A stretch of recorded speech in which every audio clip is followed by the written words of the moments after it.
స్తోత్రం స్తోత్రం స్తోత్రం నాయన పరిశుద్ధుడా, ధవళవర్ణుడా, రక్తవర్ణుడా, మీ స్తోత్రము చెల్లిస్తున్నాం. అతి కాంక్షణీయుడా, మీ స్తోత్రాలు చెల్లిస్తున్నాం ప్రభువా. ఈ సమయంలో నాయన నీ మాటల ద్వారా నీ కృపను మాకు దయచేయండి ప్రభువా. నీ స్తోత్రాలు, నీ మాటలతో నా తండ్రి మాకు శాంతి, సమాధానం, కృపా సమృద్ధిని మీరు అనుగ్రహించండి ప్రభువా. నీ స్తోత్రము నాయన. నా దేవానికే వందనములు. నీవే మా రక్షణ శైలము నాయన, మా బలమైన కోటలు ప్రభువా. నీ స్తోత్రాలు. నిన్ను ఆశ్రయించిన వారికి ఏ మేలు కొదువుండదు కదా ప్రభువా.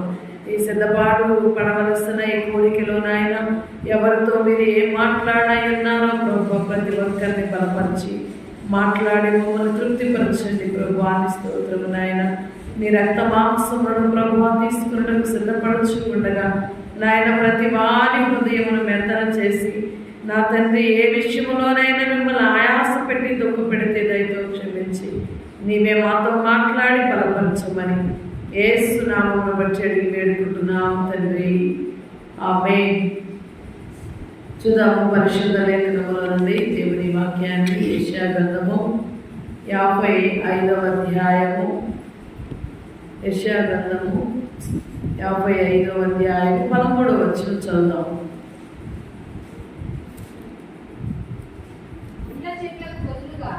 ముండ్ల చెట్లకు బదులుగా దేవదారు వృక్షములను మలుచును. దురదగొండ్లు చెట్లకు బదులుగా చదువు. అది యెహోవాకి ఖ్యాతిగాను ఆయనకు కొట్టివేయబడని నిత్యమైన జ్ఞాపక సూచనగాను ఉండును.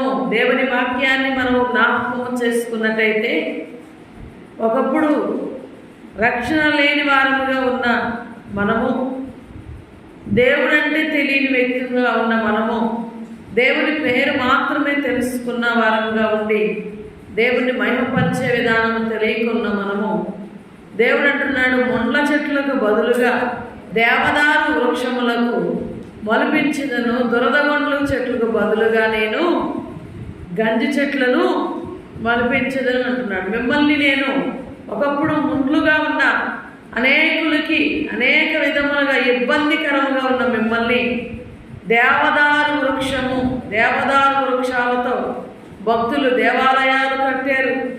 దేవదారు వృక్షాన్ని మనం దేవుని వాక్యములు ఎక్కువ చదువుతూ ఉంటాం. అవి చక్కగా తిన్నగా ఉంటవని. అయితే ఈ ముండ్ల చెట్లు ఈ మరి ఈ మనస్సును తీసివేసి దేవుడు చక్కని ఉద్దేశాలతో చక్కని నడిపింపుతో మనల్ని నడిపించి చూడక్కడ ఖ్యాతిగాను మనము నిత్యము ఆయన్ని జ్ఞాపకము చేసుకునే సూచనగాను దేవుడు మనల్ని చేస్తారని దేవుని వాక్యంలో మనం చదువుతూ ఉన్నాం.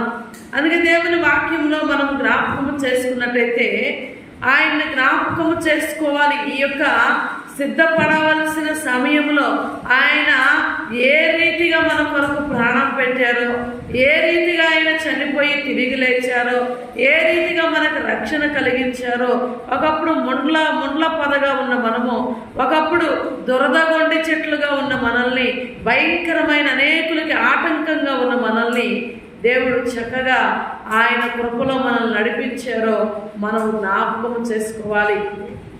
ఒకప్పుడు జీవితాన్ని మనం ఎలా జీవించామో, ఇప్పుడు దేవుళ్ళని ఎలా ఉంటున్నామో మనం నిత్యము ఆయన్ని జ్ఞాపకము చేసుకొని ఆయనకు మనము కృతజ్ఞతాస్తుతులు చెల్లించాలి. దేవుని వాక్యాన్ని మనము చూస్తే దేవుని వాక్యంలో దేవుడు బాప్తిస్తం అనేది ప్రతి ఒక్కరికి ఒక విలువైన మరి కృప. ఈ కృపను అందరికీ దేవుడు అనుగ్రహించాడు. అందరూ బాప్తిసం, అందరూ అంతటా మారు మనసు పొంది బాప్తిసం తీసుకోవాలి. అయితే బాప్తిసం తీసుకున్న మనము చాలామంది బాప్తిసం తీసుకున్నాం కదా, బలలో చేయవేయచ్చని చాలామంది ఆలోచన కలిగి ఉంటారు. అయితే బాప్తిసం తీసుకున్న నీకు మంచి మనస్సాక్షి కూడా ఉండాలి.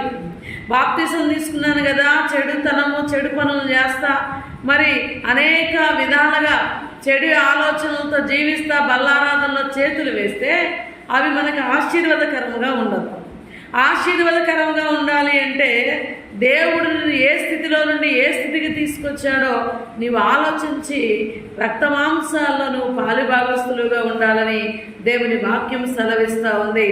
వాక్యాన్ని మనం జ్ఞాపకం చేసుకున్నప్పుడు ఆయన ప్రభురాత్రి భోజనము అని దేవుని వాక్యంలో మనం చదువుతూ ఉంటాం. మనం తీసుకునే రక్తమాంసాలను దేవుడు ఎప్పుడు మరి ఈ రక్షించబడిన వారికి పాత నిబంధనలో కూడా చూస్తాం, సున్నితి కలిగిన వారు మాత్రమే దేవుని యొక్క సన్నిధిలో ఉండాలని, దేవునితో మాట్లాడాలని, దేవుని యొక్క గుడారంలోనికి వెళ్ళాలని, ఆ యొక్క ఇశ్రాయేలు ప్రజలందరూ సున్నితి కలిగి ఉండాలని మనం చదువుతాం. ఈరోజు బాప్తీసం తీసుకున్న వారు మాత్రమే ప్రభు యొక్క మరి రక్తమాంసములో పాలిభాగస్తులు ఉండాలి. అయితే బాప్తీసం తీసుకున్న వాళ్ళల్లో కూడా ప్రభువుని అంగీకరించే వారు కొంతమంది ఉన్నారు, అంగీకరించిన వారు కొంతమంది ఉన్నారు, తీసుకొని కూడా నిర్లక్ష్యంగా ఉండేవారు. అయితే వాక్యంలో మనం చూస్తే ఇది ప్రభురాత్రి భోజనము. మనకు డౌట్ రావచ్చు, ఇది బైబిల్లోనే ఉంది కదా, రాత్రిపూట దీన్ని తీసుకోవాలి కదా, ప్రభురాత్రి అన్నారు కదా, ఈ భోజనము రాత్రి చేయవచ్చు కదా అని మనం ఆలోచన చేస్తాం. ఒకసారి గమనించండి, రోజు మనం భోజనం చేయకపోతే, ఒక పూట 2 పూటల భోజనాలు చేయకపోతే మనం ఎలా ఉంటామంటే నీరసించిపోతాం. అది శరీరానికి కావలసిన భోజనం. అయితే ఆత్మకు కావలసిన భోజనము, దాన్ని ప్రభు శరీరము, ప్రభు రక్తము అని దేవుని వాక్యములో మనం పిలుస్తూ ఉన్నాం.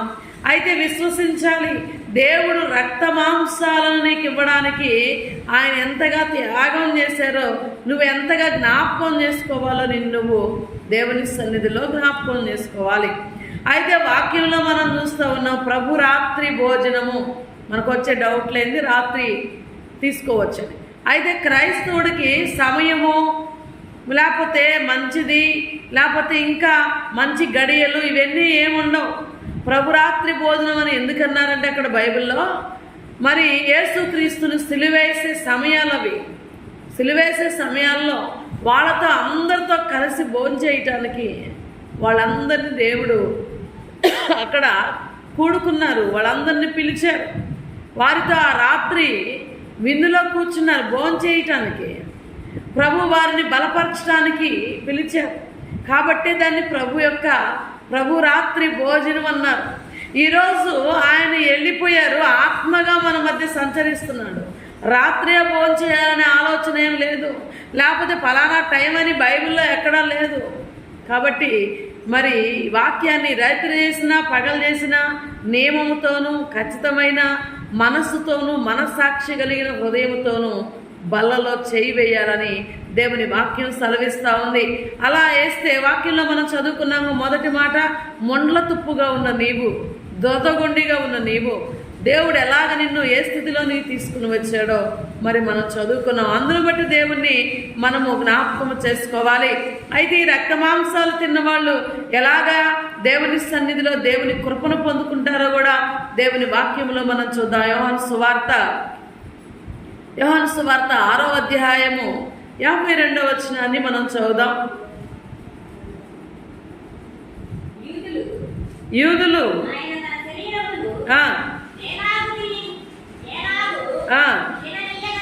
తిననీయగలనని ఒకనితో ఒకడు వాదించరి. అవునా, యేసు ఇట్లనెను, మీరు మనుష్య కుమారుని శరీరము తిని ఆయన రక్తము తాగితే గాని మీలో మీరు. హల్లెలూయా. మనం బలంగా ఉండాలి అంటే, మనం జీవం ప్రాణంతో ఉండాలంటే మనకేం కావాలి? ఏమా, క్రీస్తు అక్కడ ఉంది కదా మాట. మనిషి కుమారుని యొక్క శరీరము తిని ఆయన రక్తము తాగితేనే కానీ మీలో మీరు జీవము గలవారు, లేకపోతే మీకు జీవము లేదు. జీవించుచున్నావు కానీ నీవు మృతుడవే. నీవెప్పుడు జీవం కలిగిన వాడు అంటే ఆయన రక్త మాంసాల్లో పాలిభాగస్తులు అవుతూ ఉండాలి. అది ఎలాగండి? బాప్తిసం తీసుకొని నీ ఇష్టమైన ఆలోచనల ప్రకారం నడుస్తా, నీకు ఇష్టమైనట్టుగా జీవించి బలలో చేయివేస్తే అది నీకు ఆశీర్వాదం కాదు. అది నీకు ఆశీర్వాదం కాదు, దేవునికి మహిమకరమైంది కాదు. కొంతమంది యూదులు ఏమంటున్నారో చూడండి, వాదనలు చేస్తూ ఉన్నారు. ఎలాగైనా వెళ్ళొచ్చు మందిరానికి. ఏంది ఆయన శరీరం ఎలా ఇస్తాడు? అని కొంతమంది ఇవాళ చాలామంది ఉన్నారు మాట్లాడే వాదన చేసేవాళ్ళు. భయంకరంగా దేవునికి వ్యతిరేకమైన పనులు చేస్తారు. రక్త మాంసాలు వాళ్ళకి ఇవ్వలేదనుకోండి, అవి పంచలేదనుకోండి, ఏంటయ్యా నీ మాటలు సరిలేవు, నువ్వు ప్రభు శరీరాన్ని తాగడానికి వీల్లేదంటే మళ్ళీ అదొక వాదన. వాళ్ళు సరి చేసుకోరు, శుద్ధి చేసుకొని మనసాక్షి కలిగి బలలో చేయవేయాల్సిన మరి వాళ్ళు నిర్లక్ష్యంగా దేవుని పనులు చేస్తూ ఉంటే దేవునికి దుఃఖము కలిగిద్దనే ఆ వాక్యాన్ని మనం చూస్తూ ఉన్నాం. కనుక దేవుని శరీరాన్ని తిని ఆయన శరీరాన్ని మనకు పంచారు, ఆయన రక్తాన్ని మనకు పంచారు. చూడండి 1 కొరింథీయులకు రాసిన పత్రికలో 11వ అధ్యాయము 27-28 వచనాలు మనం చూద్దాం. కాబట్టి ఎవడు అయోగ్యముగా ప్రభు యొక్క రొట్టెని తినును లేక ఆయన పాత్రలో తాగును. చూడండి ఎలా అయోగ్యముగా తీసుకొని ఆయన శరీరాన్ని రక్తాన్ని ఎవడైతే అయోగ్యముగా తిని ప్రభు యొక్క రొట్టెని అట నిర్లక్ష్యంగా ఉంటున్నాడో వాడంటే చూడండి ఏమవుతాడు? అపరాధి యగును. మనం ఎప్పుడు చదువుకుంటూ ఉంటాం. శనివారం సిద్ధపాటు లేకుండానే కొంతమంది బలలో చేయి వేస్తాము. కొంతమంది ఏం చేస్తారంటే ఏ మాటలంటే ఆ మాటలు మాట్లాడుతూ ఉంటారు, తాగుతుంటారు, తిరుగుతుంటారు, వారి ఇష్టానుసారమైన జీవితాన్ని జీవిస్తుంటారు, బలలో చేయి వేస్తానికి సిద్ధపడతారు.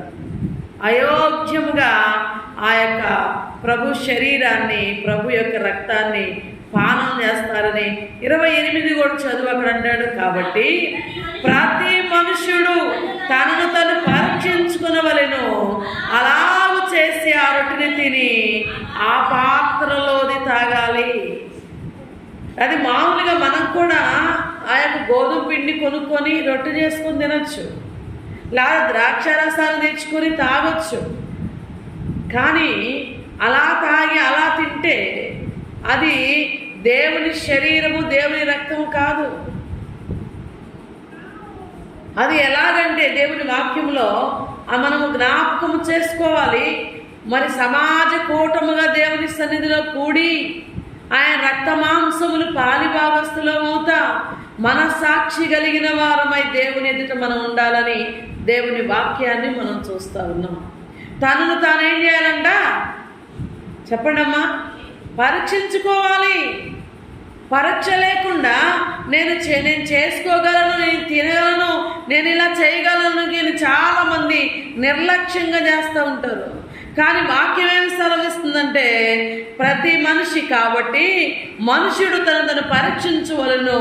అలా చేసి ఆ రొట్టెని తిని ఆ పాత్రలో తింటే కానీ తాగితేనే కానీ వాడు ఎలా ఉంటాడు? నిత్య జీవాన్ని కలిగి ఉంటాడు. ఏ శిక్షా విధిలోనికి వాడు వెళ్ళడు, శిక్ష తప్పించబడిద్ది వాడికని లేఖనాల్లో మనం చూస్తూ ఉన్నాము. యోధా ఇస్కరియోతును మనం చూస్తాము. ఆయన చేసిన పనేంటో మనకు తెలుసు. చూడండి లోకాసు వార్త ఒకసారి 22వ అధ్యాయము 3వ వచనాన్ని ఒకసారి మనం జ్ఞాపకం చేసుకుందాం.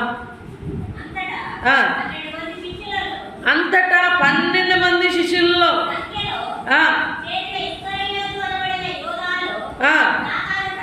సాతాను ప్రవేశించిందంట. ఎంతమంది ఉన్నారు అక్కడ? 12 మంది శిష్యులు ఉన్నారు. ఆయన సిలువ వేయబడడానికి, సిలువ వెళ్ళడానికి సిద్ధపడే సమయంలో మరి ఎంతో గందరగోళం అయిపోయింది, కలవరం అయిపోయింది. అక్కడ చూడండి మనం చూస్తే యోధా జీవితంలో సాతాను ప్రవేశించింది. 12 మంది ఉన్నారు. అయితే ఆయన చూడండి అక్కడ ఇంకా వాక్యాన్ని చూస్తే చదువు తర్వాత కూడా ప్లాన్లు వేసుకుంటా ఉన్నాడు. ఎలాగ ఆయన్ని అప్పగించాలి, ఆయన్ని ఎలాగ నిందించాలి, ఎలాగ పట్టించాలి, ఎంతకు అమ్మేయాలి. ఈరోజు సాతాను ప్రవేశిస్తేనే మనం ఇలాంటి ఆలోచనలు కలిగి ఉంటాం. ఇంత అవుతుంది, అంత అవుతుంది, ఎలా జరుగుతుంది, ఇలా జరుగుతుంది, అమ్మో ఇట్లా నేను ఎలా చేయాలి, ఇంత ఖర్చు అయితే నేనే ఆడండాలి, అని చాలాసార్లు మనం ఆలోచిస్తూ ఉంటాం. ఇది వాక్యాన్ని చూస్తే రావడం 12 మంది శిష్యుల్లో లెక్కే వచ్చాడు. కానీ యోధా ఇస్కరియోతులో ఎవరు దూరారు? సాతాను దూరింది. సాతాను దూరిన తర్వాత ఏమని ఆలోచిస్తున్నాడు? నేను ఇంతకైతే ఆయన్ని అమ్మాలి, ఎలా అమ్మాలి, ఎలాగ పట్టించాలి, ఎలా శత్రువుకి అప్పగించాలి అని ప్లానులు వేసుకుని ఉన్నాడు. ఇవాళ మనం కూడా చాలాసార్లు దేవునికి ఇచ్చేది, దేవునికి ఖర్చు పెట్టేది, దేవుని కొరకు వాడేది చాలా ఆలోచిస్తుంటాం. మన బిడ్డల కొరకు, మన కుటుంబం కొరకు, మన కొరకు వాడుకున్న ఎప్పుడు కూడా మనకి లెక్కలు ఎప్పుడు వేసుకోము. ఇంత ఖర్చు అయిందని. దేవునికి ఇస్తున్నామంటే ఖచ్చితంగా లెక్కేస్తూ ఉంటాం. దేవునికి ఏ పనికైనా చేయి దాపుతున్నామంటే ఖచ్చితంగా లెక్కలో వేసుకుంటూ ఉంటాం. బిడ్డలు చూడండి, బిడ్డలు పెట్టింది, మనం తినింది మనం ఎప్పుడైనా లెక్కలో వేస్తామా? వెయ్యం. కానీ ఈయన చూడండి ఎంతగా దిగజారిపోయాడో. శిష్యుల్లోనే ఉన్నాడు, దిగజారిపోయాడు. శిష్యత్వంలోనే ఉన్నాడు, దేవునితోనే ఉన్నాడు, దేవునితోనే కలిసి ఉన్నాడు, కానీ దిగజారిపోయాడు. లోకం వైపు చూస్తూ ఉన్నాడు. చూడండి, ఆయన గురించి ఇంకా మనం చదివితే యోహాను సువార్తలో మనం చదివితే యోహాను సువార్త 13వ అధ్యాయం 18వ వచనం ఒకసారి చదువుదాం. మిమ్మల్ని చెప్పలేదు, నేను ఏర్పరచుకున్న వారిని.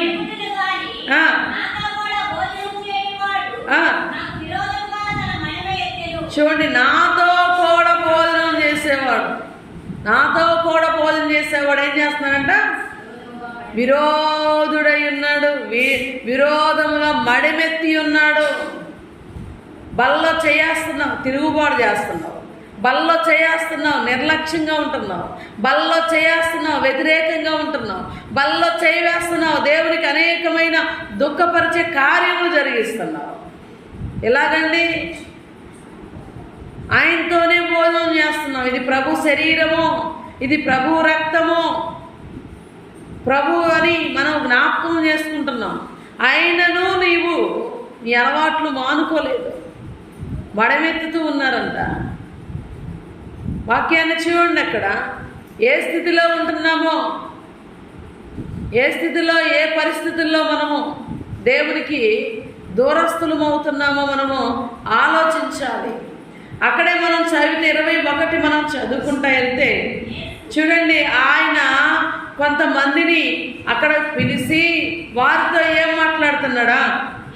యేసు ఈ మాటలు పలికిన తర్వాత ఆత్మలో కలవరపడి మీలో ఒకడు నన్ను అప్పగించినని మీతో నిశ్చయముగా చెప్పుచున్నానని రూఢిగా చెప్పెను. ఏం చేస్తున్నాడమ్మా? మీలో ఒకడు అప్పగిస్తున్నాడు. ప్రభురాత్రి భోజనానికి వచ్చారు, బాగానే ఉంది. అయితే మీ మడమెత్తుతున్నారు, గర్విష్ఠులుగా ఉన్నారు, విరోధులుగా ఉన్నారు, చేయొద్దన్న పని చేస్తున్నారు. మీకు జీవాన్ని కలుగజేసే నా శరీరము, మీకు బలాన్ని ఇచ్చే నా రక్త మాంసాలను తీసుకోవడానికి మీరు వచ్చి విరోధమైన పని చేస్తున్నారు, నన్ను దుఃఖపరిచే పని చేస్తున్నారని దేవాతి దేవుడు తన మాటల ద్వారా మనకు తెలియపరుస్తూ ఉన్నాడు. ఈరోజు వాక్యాన్ని వింటున్న మనము మరి ప్రభురాత్రి భోజనం చేయటానికి సిద్ధపాటు కలిగి వచ్చిన నీవు ఎలా ఉన్నావో నిన్ను ప్రశ్న వేసుకో. విరోధిగా ఉన్నావా? దేవుణ్ణి ప్రేమించేవాడిగా ఉన్నావా? దేవుని యొక్క ప్రేమను తెలుసుకొని ఆయన రక్త మాంసాలు తీసుకుంటే జీవము కలిగిన వాడవవుతావు, లేకుంటే దేవుని దుఃఖపరిచిన వాడవవుతావని దేవుని వాక్యంలో మనం చూస్తున్నాం. మీలో ఒకడు ఉన్నాడు, అతడు నన్ను అప్పగించబోతూ ఉన్నాడు.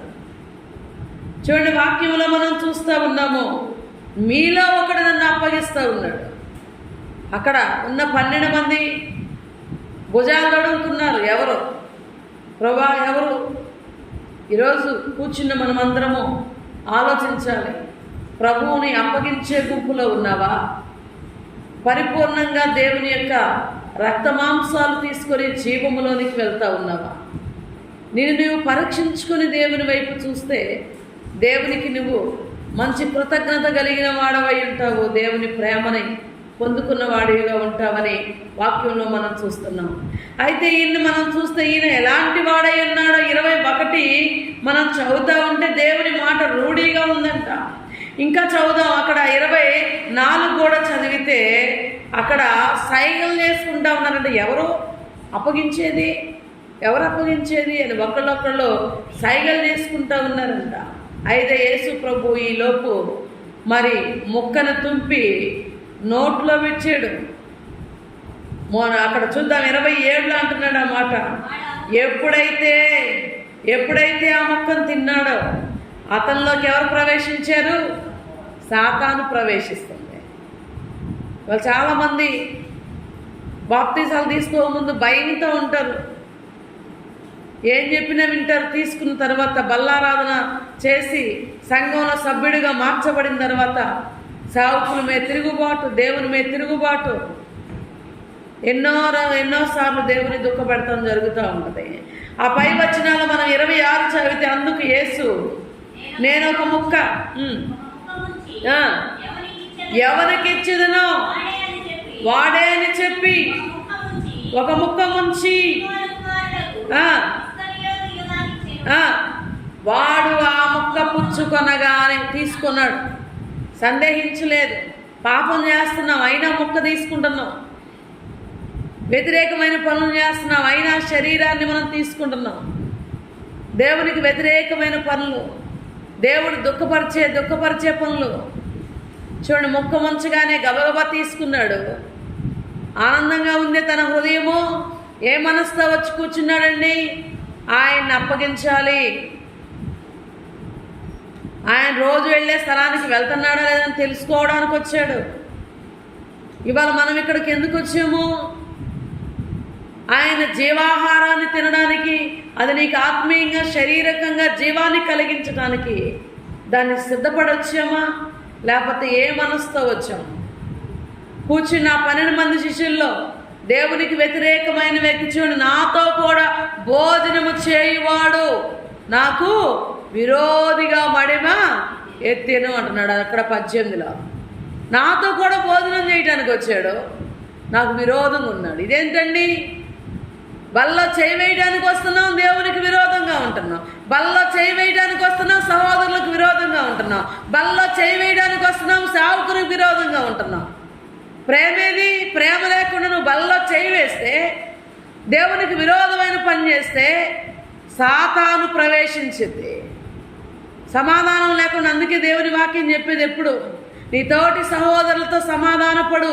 ఒకవేళ నీకు గుర్తు లేకపోతే ఆ యొక్క బలిపీఠం దగ్గరకు వచ్చినప్పుడు లేదా బల్ల దగ్గరకు వచ్చినప్పుడు ఒకవేళ నీకు ఏదైనా జ్ఞాపకం వస్తే వెళ్ళి వాళ్ళతో వెళ్ళి సమాధానపడిరా, లేచి వెళ్ళి సమాధానపడిరా.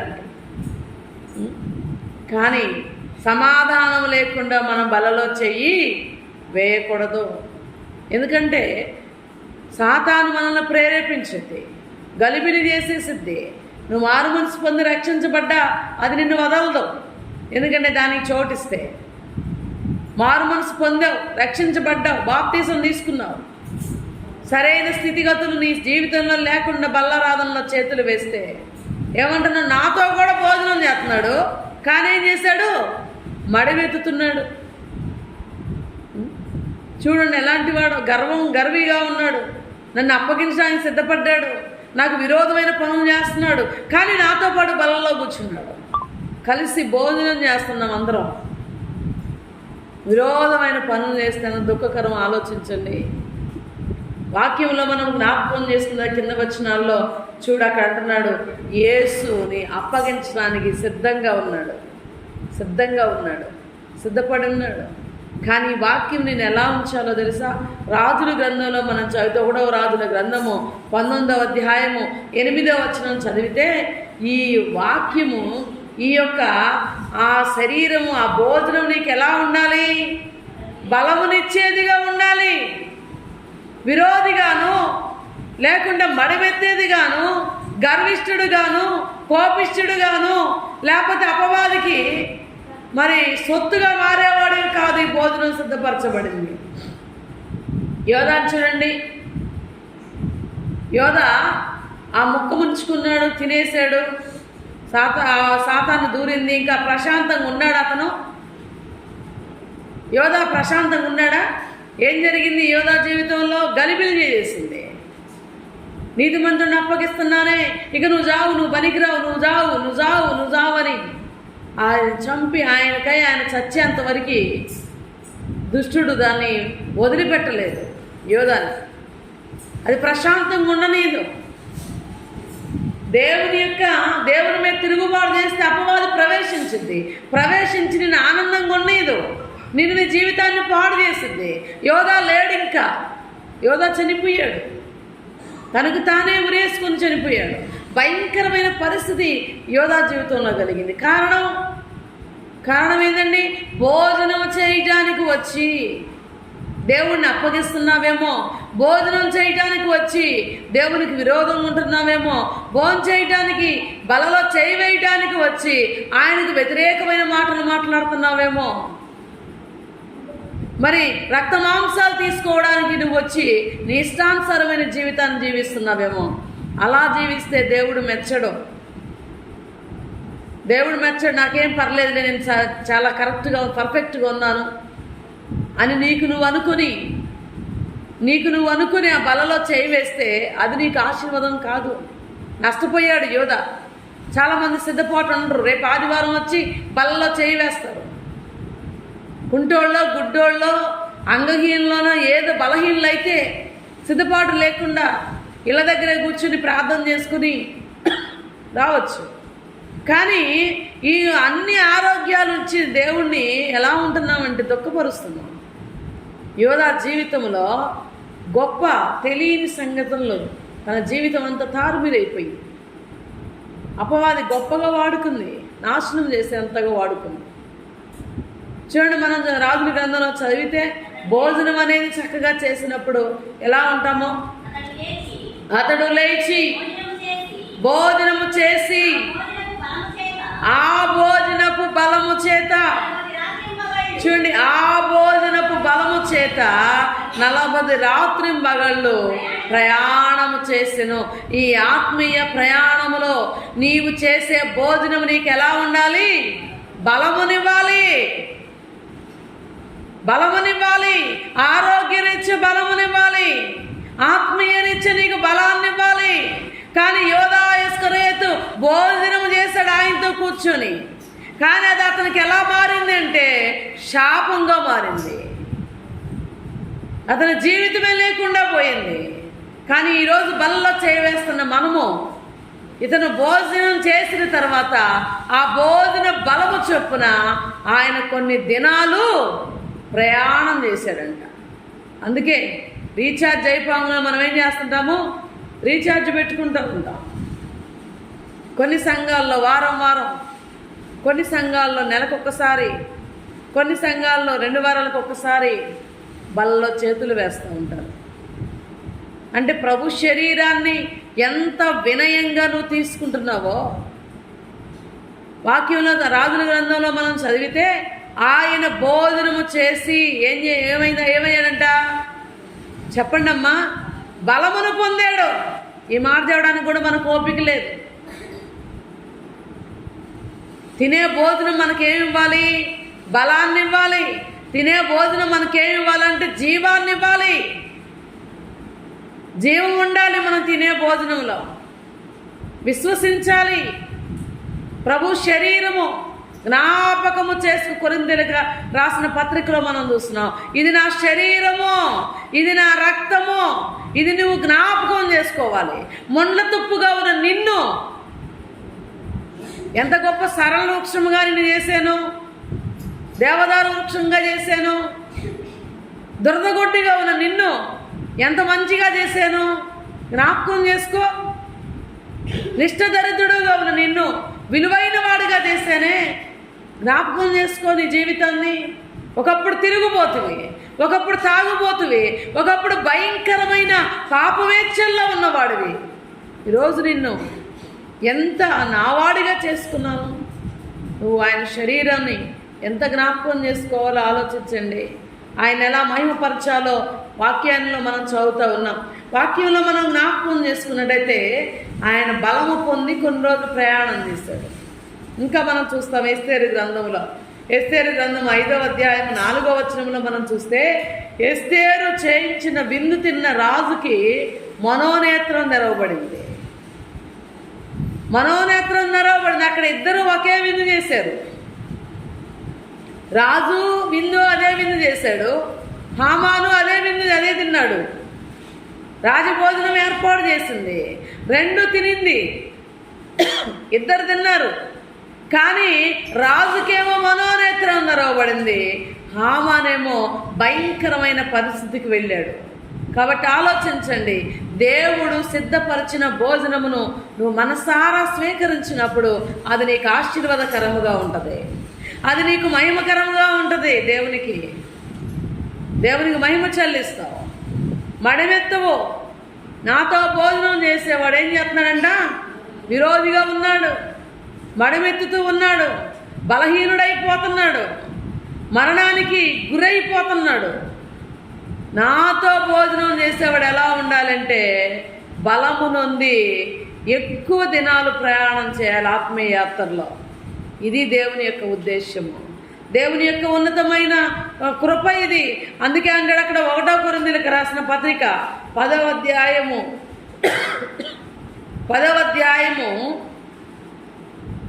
31 చదువమ్మా. మీరు భోజనము చేసి మీరేమి చేసినను సమస్తము, చూడండి, మీరు భోజనము చేసిన పానం చేసిన సమస్తము దేమి చేసినా మీరే దేని జ్ఞాపకం చేసుకోవాలి? దేవుణ్ణి జ్ఞాపకం చేసుకొని దేవునికి మహిమకరముగా చేయాలి. నువ్వు వస్త్రం కట్టుకున్నా దేవునికి మహిమకరంగా ఉండాలి, నువ్వు భోంచేసినా దేవునికి భయంకరంగా ఉండాలి, నీవు మాట్లాడినా దేవునికి మహిమకరముగా ఉండాలి, నువ్వు ఏమి చేసినా దేవునికి మహిమకరముగా ఉండాలి. యోధా ఇస్కరియోతు చేసింది దేవునికి మహిమకరముగా ఉందా? తనేదో సంపాదించుకుందాం అనుకున్నాడు, తనేదో బాగుపడిపోదాం అనుకున్నాడు, నేను గొప్పవాడిని అవుతాను అనుకున్నాడు, యేసుని సిలువకు అప్పగించాలనుకున్నాడు. భోజనం తినడానికి వచ్చాడు, ఆ బంతిలో కూర్చున్నాడు, భోజన పంక్తిలో ప్రభురాత్రి భోజనంలో కూర్చున్నాడు. ముక్క విరుచుకోగానే అపవాది అతన్ని ముంచేసింది, అపవాది అతన్ని నీచమైన వాడికి లాక్కొనిపోయింది. ఈరోజు దేవుని సన్నిధిలో బల్లో చేయి వేయాల్సిన నీవు జ్ఞాపకం చేసుకో. దేవుని రక్త మాంసాలు తింటే నీకు జీవం కలగాలి. దేవునికి విరోధమైన పని నీవైనా నేనైనా చేయకూడదు. అందుకే అంటున్నాడు అక్కడ వాక్యంలో, మనం భోజనం చేసిన పానం చేసిన ఆయనకి దేవునికి మహిమ రావాలి, మనకి జీవం రావాలి. మనకు ఎప్పుడైతే జీవంగా ఉంటామో మనము అప్పుడు అన్ని విషయాల్లో కృప పొందుకుంటాం. అందుకే యోహాను సువార్తలో ఇందాక 6వ అధ్యాయం 52వ వచనం చదివాం. ఆయన రక్తము, ఆయన శరీరం మనకి రొట్టెగాను, ఆయన రక్తము మనకి ఆ యొక్క రక్తముగాను మనం ఈరోజు తీసుకుంటున్నామంటే అది మనకు జీవం కలగాలి. మన ఎముకల్లోనూ మన మాంసంలోనూ ఆయన మరి అన్ని విషయాల్లోనూ కృపను పొందుకోవాలి. చూడండి, ఇప్పుడు ఏ కాయ తిన్నా కానీ ఏ తిన్నా కానీ వాటిలో ఏదో ఒక విటమిన్స్ ఉండిద్దని చెప్తున్నారు, అవునా కదా? ఫలానా కాయ తింటే సి విటమిన్స్ ఉండిద్దని, ఫలానా కాయ తింటే బి విటమిన్స్ ఉందని, డి విటమిన్, ఇలాగ అన్నీ చెప్తూ ఉన్నారు. ఇవాళ ప్రభు యొక్క శరీరాన్ని నువ్వు తింటే ఆయనలో ఉన్న గుణాలు నీ మీదకి రావాలి. ఇదిగో ఈ పండు తినండి, ఈ ఫ్రూట్స్ తింటే మీకు ఫలానా విటమిన్స్ వచ్చింది అంటే తింటున్నాం. ఇలా వండుకొని తినండి, మీకు మంచి శక్తి వచ్చిందంటే తింటున్నాం. కానీ దేవుని యొక్క శరీరం తీసుకుంటున్న నీవు ఆ శరీరంలో ఉన్న గుణగణాలన్నీ నీ దగ్గరికి రావాలి. ఆ రక్తంలో ఉన్న గుణగణాలన్నీ నీ శరీరంలో, నీ రక్త మాంసంలోనికి రావాలి. చాలామంది ఇలాగ దేవుని యొక్క రక్త మాంసాలను ఆలోచించరు. ఈ ఫ్రూట్ తిన్నామంటే ఆ ఫ్రూట్స్ తినండి. ఇవాళ బాలింతలు ఆ యొక్క ప్రెగ్నెంట్ బాల ఉందనుకోండి, కనిందాకా ఎన్ని ఫ్రూట్స్లు పెడతారో, ఇంకా ఎన్నెన్నో పెడుతుంటారు. ఎందుకు? ఆమె మంచి కడుపులో ఉన్న బిడ్డకి ఆమెకి మంచిగా ఉండాలని, వాళ్ళన్నీ మరి విటమిన్స్ ఏది తగ్గకూడదని, ఏది లోపించకూడదని పెడతారు. వాళ్ళ కళ్ళజోడు పెట్టుకుంటూ ఉన్నారు చిన్న చిన్న పిల్లలు. కారణం ఏంది? ఏ విటమిన్ లోపించింది, క్యారెట్లు పెట్టండి, ఇలాగ చెప్తూ ఉంటారు. కానీ ప్రభు యొక్క శరీరం తీసుకున్న నీవు జీవాన్ని కలిగి ఉండాలి. ఆ శరీరంలో ఏముంది, ఆ రక్తంలో ఏముంది, అది తీసుకోగానే నీకు ఎంత ఉపయోగపడతా ఉంది. ఆ శరీరంలో దయాగుణం ఉంది, ఆ శరీరంలో ప్రేమ ఉంది, ఆ శరీరంలో సాత్వికం ఉంది, ఆ రక్తంలో దీనత్వం ఉంది. ఇవి నువ్వు తీసుకున్నప్పుడు నీ శరీరంలో ఈ గుణగణాలన్నీ కనబడాలి. చాలామంది కళ్ళ చుట్టూ నల్ల వచ్చిందని ఏదేదో తాగుతూ ఉంటారు జ్యూసులు, అవి వాడ రక్తం లోపించిందని. ఇవాళ నీ శరీరం అంతా చీకటి కనపడతా ఉంది, కళ్ళ చుట్టూవే కాదు చీకటి కనపడతా ఉన్నప్పుడు నువ్వెంత నిష్ఠగా ఆయన శరీరాన్ని, ఆయన రక్తాన్ని, మరి ఎంతగా ఆయన భోజనం వచ్చినప్పుడు నిన్ను పరిశీలన చేసుకోవాలి. మరి నీ మనస్సాక్షి ఉండాలి, నీ సిద్ధపాటు కలిగి ఉండాలి. అలా ఉంటే నీవు దేవుణ్ణి మనసారా ఆరాధిస్తావు, సేవిస్తావు. అది నీకు మహిమకరముగా, దేవునికి మహిమకరముగా ఉండి నీవు ఆశీర్వాదకరముగా మార్చబడి నీ రక్త మాంసాలను తీసుకుంటున్న నన్ను నిన్ను మహిమపరిచేటట్టు చేయని దేవుని సన్నిధిలో ప్రార్థిస్తావు. విరోధిగా ఉండవు, ప్రార్థనాపరుడుగా ఉంటావు. తల్లవచ్చుదామా, ప్రార్థన చేద్దామా దేవుని సన్నిధిలో, దేవుణ్ణి అడుగుదామా. ఈ సమయంలో దేవుడి మాటలు మన వినికిల్లో దీవించునుగాక. ప్రార్థన చేసుకుందాం.